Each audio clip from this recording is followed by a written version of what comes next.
Hey everyone, welcome back to the channel. If you're using an iPad or thinking about getting the iPad in year 2025, then this video is for you.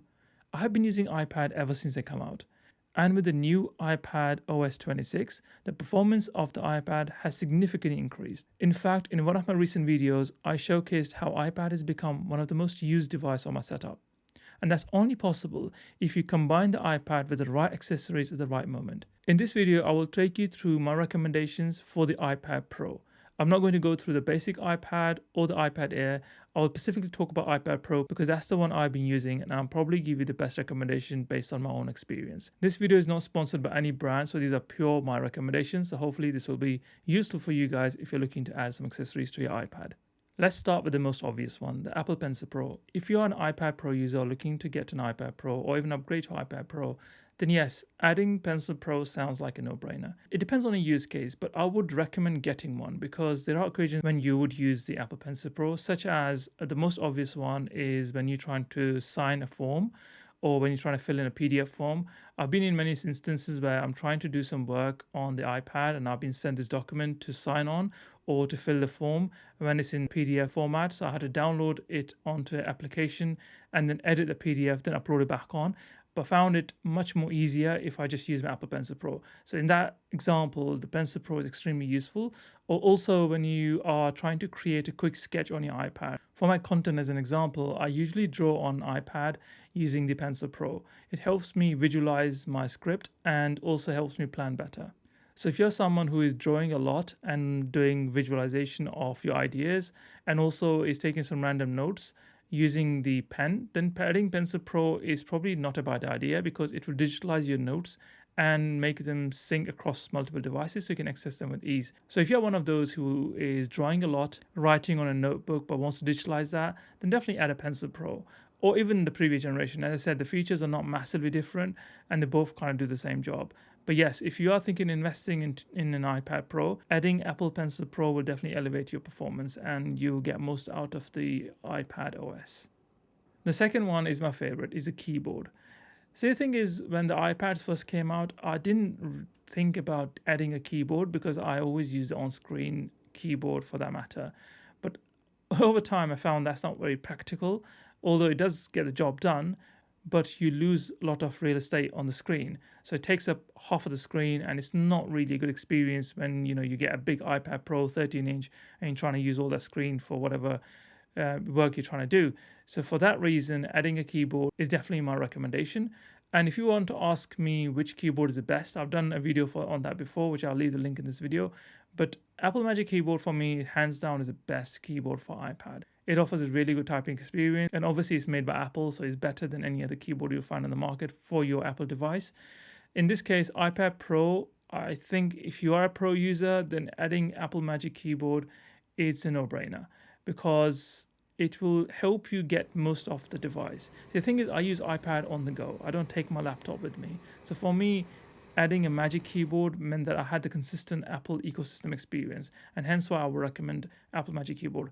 But there are other alternate options as well, and they can be good value for money, like the Logitech Combo Touch. I think it's half of the price and offers very similar experience to Magic Keyboard. But for me, if you ask my recommendation, I would definitely recommend Apple Magic Keyboard. The third accessory that I would recommend is a USB-C hub. You can never have enough of ports, right? So adding a USB-C dongle or a hub, whatever you call it, is always very handy. And the one I use is from Ugreen. It offers 4 USB-C ports with a speed of 10 Gbps, and it's good enough for me what I need it for. For example, when it comes to attaching external hard drives or additional accessories, it's a better experience and offers me more options. Okay, let's move on to the audio setup. iPad generally have good speakers, and I don't really use iPad speakers very often. I usually have my headphones on, but when I do recommend actually upgrading your iPad speaker setup. If you're out and about, obviously you wouldn't carry your speaker with you, but if you're at home or you have a usual working space somewhere, then I recommend adding a portable speaker. I'll leave the link in the description for the one I'm using. It has a bonus MagSafe charger, which is always handy when you want to charge your phone whilst you're using your iPad. Right, let's talk about the mic. If you're like me and you create content and you edit content on the go, you also need a good mic because there are times when you messed up your voiceover and you got to record your voice again, or you're just doing some editing and you want to record your voice. I don't recommend using the standard mic on the iPad or your AirPods.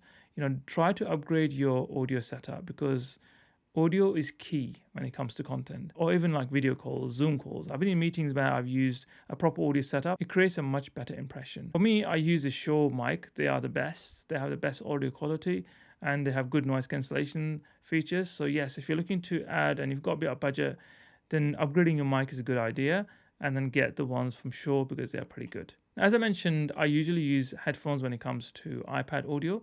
And if I'm doing a focused deep dive work, then I would go with the Bose noise cancellation ones. They're pretty good and cuts out all the unnecessary noise, helps me stay focused on my work. The second one are the Apple AirPods. It could be the AirPod Standard or the Pro versions, any would do, but they're very good, easy to connect, and I use them when I'm doing some casual work and also helps me take phone calls without using my phone. So yes, so those are the audio setups I have for my iPad and the ones I also recommend. Okay, this is probably one of the most important ones. So external SSDs. I mean, iPad does come with good storage if you obviously upgrade to 1 terabyte as an example. And you can also use the iCloud service. But I store all my content on external SSDs because my files are pretty big and they take a lot of space, for example, on iCloud. And I end up paying a lot on subscription. So I have a 1 terabyte subscription on iCloud, but all my content is actually on external SSDs. And the reason for that is when I'm traveling on holidays or when I'm out and about, I don't have to wait for Wi-Fi to download my content. The external SSD is always with me. For example, when I'm out with my iPad, I also want to sometimes edit my files, and it's the same SSD that I have at home where I upload all my raw footages. So when I'm out and about, I use the same SSD, I take it with me along with my iPad. So whenever I have a bit of time, I'll just sit down and I can edit my raw files, saving a bit of time when it comes to my workflows. And if I'm not doing anything when I'm out and about and I'm just waiting for things to happen, like waiting for a meeting to happen or waiting for a client to turn up, I utilize the time to do some of the editing because, if you're like me and you create content, you will know the editing is a pain. So whenever I get a chance out and about, I try to edit my files. And with the external SSD, I can do that. But that's my use case. In your case, for example, you might have some photos or you might have some files that you want to access. An iPad doesn't always have the storage. You might not have upgraded to the highest storage, and I wouldn't recommend it either. Getting an SSD is much cheaper as an option, and it's more flexible because you're not stuck with one device. So definitely recommend getting a good SSD. Get the ones which are fast in terms of data transfer, because trust me, you don't want to be waiting there for 5 minutes just for a file to be transferred over before you can start working on it. Okay, so that was the end of my top list of accessories for iPad. I'll do a part 2 on this where I'll take you through some of the other accessories I use for my iPad, but these are the ones I definitely recommend. So with that, we've come to the end of this video. Thanks for watching and have a good rest of your week. I will see you in the next one.